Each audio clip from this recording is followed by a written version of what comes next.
Mis queridos hermanos y hermanas, le damos gracias a Dios porque nos ha permitido todo este tiempo vivir en un estado de fiesta espiritual.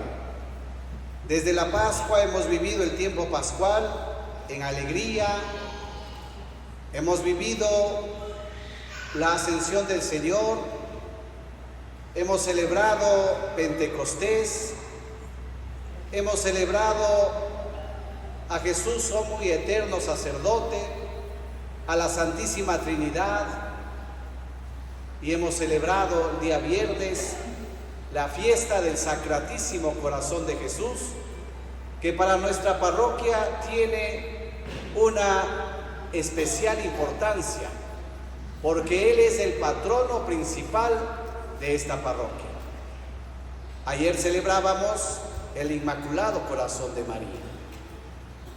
El Señor ha permitido que vivamos en este tiempo de fiesta espiritual, que nos gocemos espiritualmente, para hacernos sentir el amor, la misericordia que Él tiene para nosotros, hacernos vivir y crecer en nuestra vida cristiana y espiritual.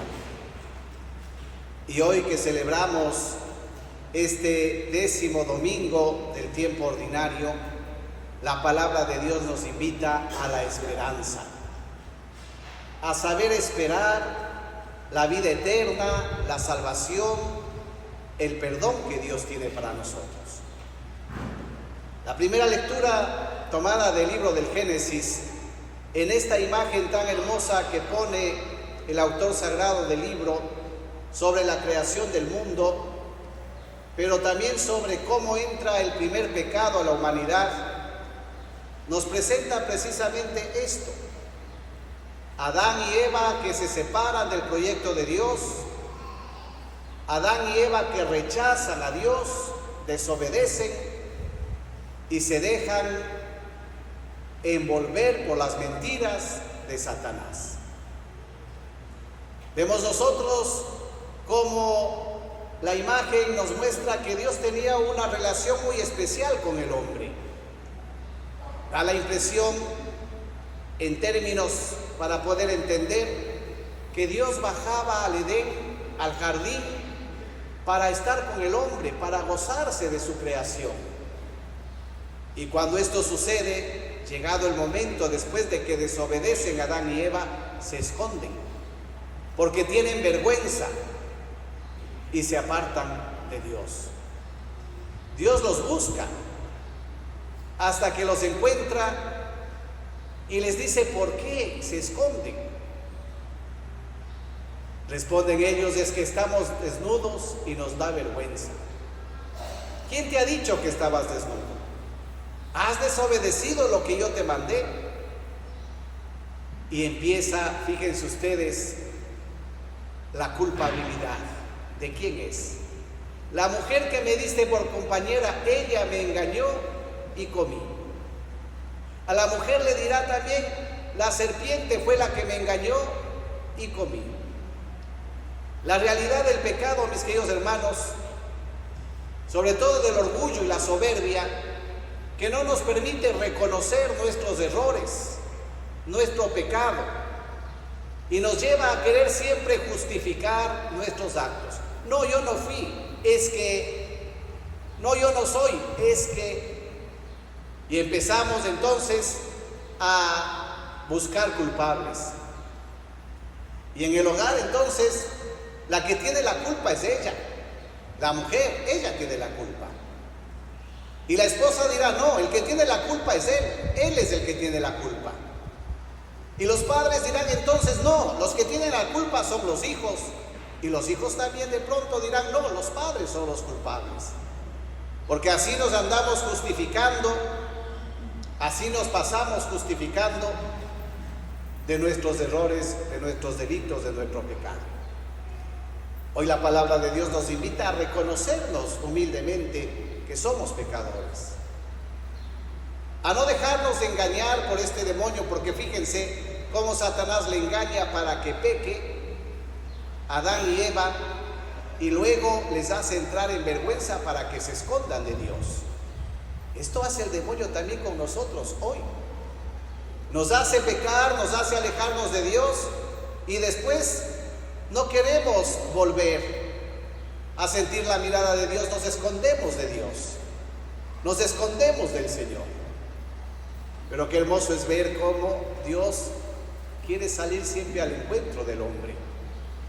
En este mismo momento del pecado del hombre, vemos cómo Dios hace público el plan salvífico, cómo Dios hace público el plan de salvación.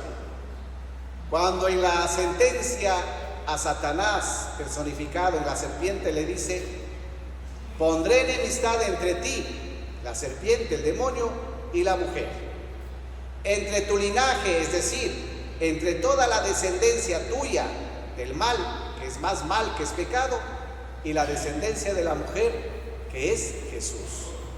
Él te pisará la cabeza mientras tú te esfuerzas por morderle el talón. Fíjese cómo aquí ya Dios anuncia que va a salvar a la humanidad. Porque lo que Dios ha creado ha sido perfecto, pero lamentablemente, como Dios hizo al hombre a su imagen y semejanza, le dio la libertad. Y lamentablemente el hombre utilizó mal la libertad que Dios le dio. Así como nos pasa a nosotros. Nosotros también en nuestra libertad aceptamos o rechazamos a Dios. En la libertad nosotros hacemos o no hacemos lo que Dios quiere. En la libertad que nosotros tenemos, somos buenos o somos malos.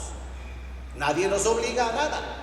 La libertad que tenemos, y cuando utilizamos mal la libertad, nos alejamos y nos apartamos. Pero Dios sale siempre al encuentro del hombre. El Señor entonces decide enviar a su Hijo para salvarnos a través de María. Aquí ya en este primer momento, fíjense cómo ya el Señor nos muestra la figura de María, la mujer que nos va a dar al Salvador.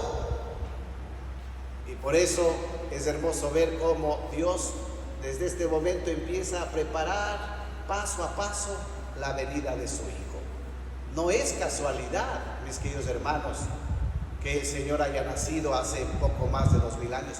Dios es que ha preparado paso a paso la venida de su Hijo. Ha formado un pueblo, ha salvado a este pueblo, le ha dado la libertad, ha cuidado de este pueblo, ha mandado profetas, ha anunciado la promesa, hasta el momento en que el Señor nace trayéndonos la salvación del Padre.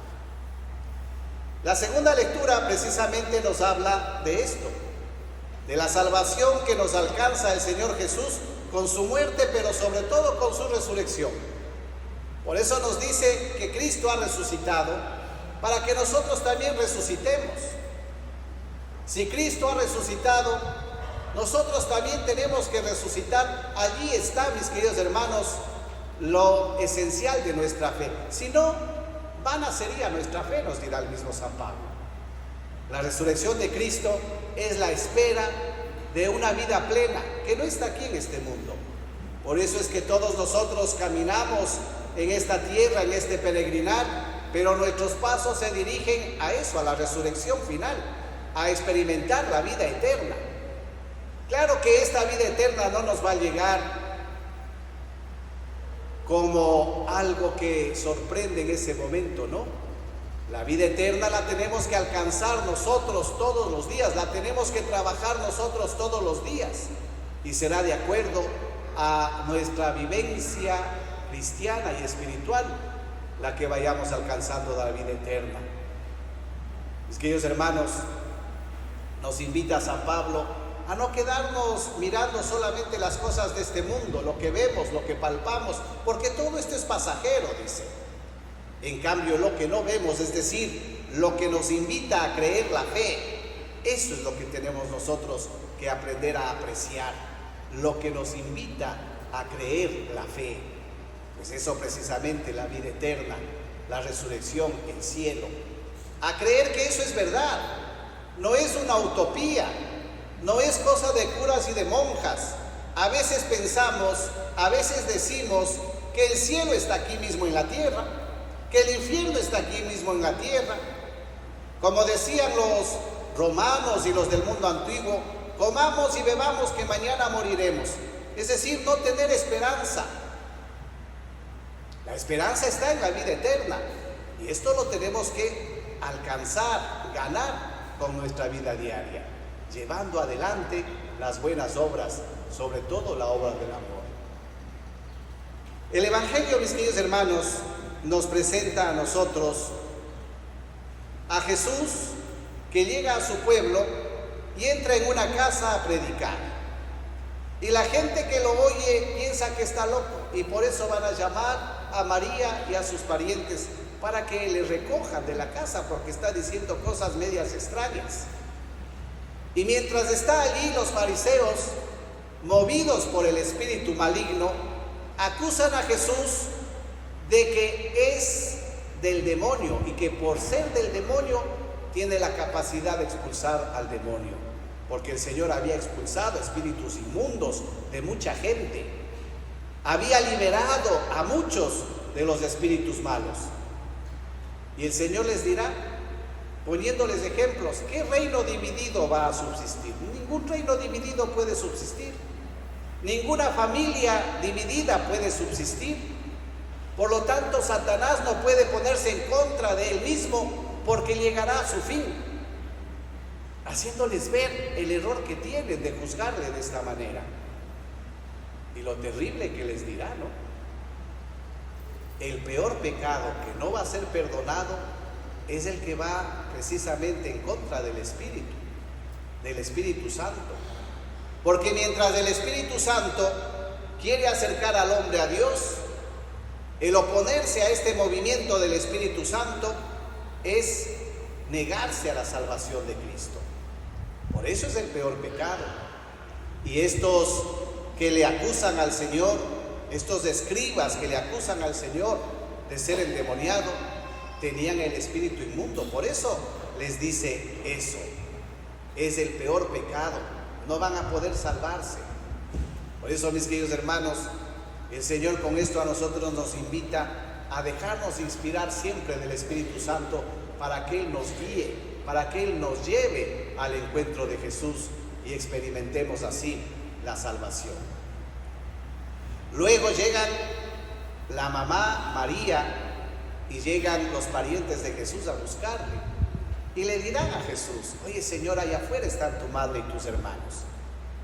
Y el Señor, fíjense que aparentemente una especie de rechazo les dice, pero ¿y quiénes son mi madre? ¿Y quiénes son mis hermanos?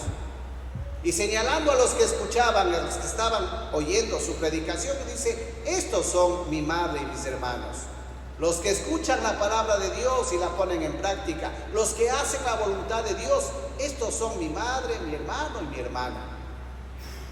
Pero fíjense que entre líneas podremos leer nosotros que Jesús está diciendo, mi madre es porque supo escuchar la palabra de Dios y puso en práctica, supo hacer la voluntad de Dios. Por eso María es mi madre, porque supo escuchar. Por eso, mis queridos hermanos, ahora podríamos nosotros decirle al Señor, Señor, nosotros queremos ser también tu familia. Nosotros queremos también tener un parentesco contigo. Y lo que el Señor nos dirá es, escuchen la palabra, pongan en práctica esta palabra y hagan la voluntad de Dios. Queremos nosotros tener este parentesco con Cristo. Queremos nosotros ser familia de Cristo. Aquí el Señor nos dice cómo. Escuchar la palabra, poner en práctica esta palabra y hacer la voluntad de Dios. Que la Virgen María, la que le dice a Dios a través del ángel, hágase en mí lo que has dicho, que se cumpla en mí tu voluntad, nos ayude a nosotros también a tener este espíritu dócil para en todo momento cumplir la voluntad de Dios. A pesar de los momentos duros y difíciles que podamos vivir, a pesar de las situaciones adversas que podamos estar, que podamos pedir al Señor su Espíritu Santo que ilumine nuestras vidas, que nos muestre la voluntad de Dios para cumplir esta voluntad. Que María nuestra Madre interceda por nosotros. Así sea. Un momentito de silencio. para que esta palabra entre en nuestra vida y la podamos cumplir.